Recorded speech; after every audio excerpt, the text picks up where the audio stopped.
আর যখনই এই হিংসা চারিদিকে ছড়িয়ে পড়ে, ঘুম ভেঙে যায় সেই ভয়ঙ্কর ড্রাগনের, যে 100 বছর ধরে ঘুমিয়েছিল। সেই ড্রাগনটির নাম ছিল জারকক।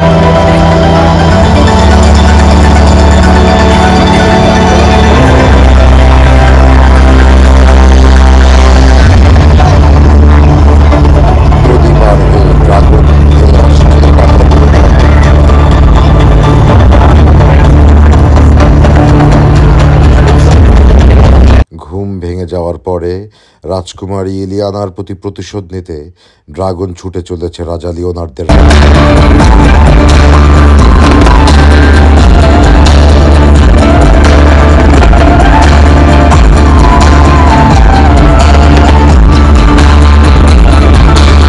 যেখানে দুই রাজ্যের ভুল বোঝাবুঝিতে চলছে নিজেদের মধ্যে যুদ্ধ, উপর দিয়ে ড্রাগনের অত্যাচার জ্বালিয়ে পুড়িয়ে সবকিছু ছারখার করে দিচ্ছিল।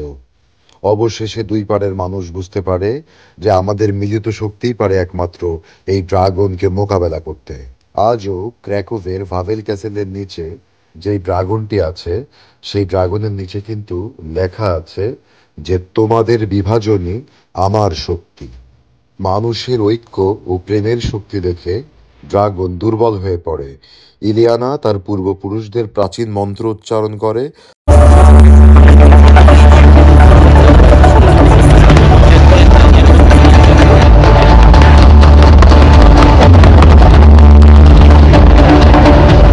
ভয়ঙ্কর সেই ড্রাগনের নাম ছিল জারকক, যার সাথে রাজা লিওনার্দের প্রাণপণ যুদ্ধ হয়। অতঃপর ড্রাগনের পরাজয় হয়, জারকন খণ্ডবিখণ্ড হয়ে যায়, অভিশাপ থেকে মুক্তি পায় নগরবাসী। ভিস্তুলা নদীর বুকে যে সেতুবন্ধনের ব্রিজটি রয়েছে, সেখানে আজও লেখা আছে, যেখানে বিভাজন শেষ সেখানেই শুরু হয় প্রকৃত জাদু। অতঃপর রাজকুমারী ইলিয়ানার সাথে রাজা লিওনার্দের বিয়ে হয়, ড্রাগন পরাজিত হয় এবং ভিসুয়া নদীর পূর্ব ও পশ্চিম পাড়ের দুই রাজ্য মিলিত হয়ে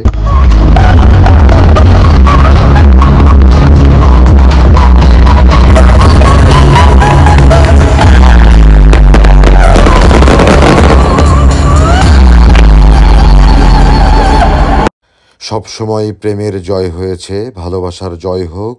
আমরা আমাদের নিজেদের মাঝে হিংসা বিদ্বেষ ভুলে যাই।